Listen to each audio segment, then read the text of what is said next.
Et on se retrouve donc pour cette revue de presse de l'économie.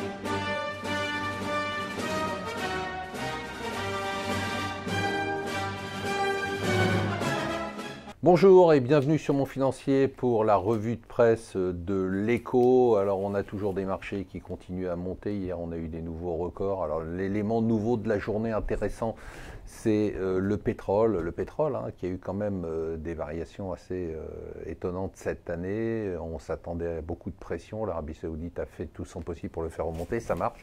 2% de hausse hier. On est au plus haut depuis la mi-2015, on est quasiment à 60 $ sur le brut américain, on est au-dessus de 65 $ sur le Brent. C'est fini pour Jean-Dominique Sénard, vous savez, le patron de Michelin voulait prendre la direction du MEDEF, mais il y avait un problème de limite d'âge, il fallait donc modifier les statuts. Eh bien, le MEDEF a décidé de ne pas modifier les statuts.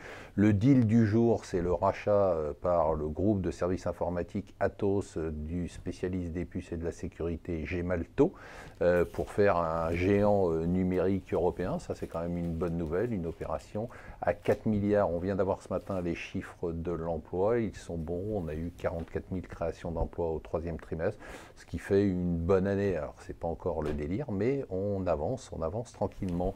Le Financial Times nous dit que les ministres des 5 principales puissances européennes ont envoyé une lettre à Donald Trump pour lui dire que s'il menait à bien sa réforme fiscale, eh bien, ça serait considéré comme une forme de concurrence déloyale et il y aurait donc des mesures de rétorsion au plan économique et au plan de la coopération économique et financière.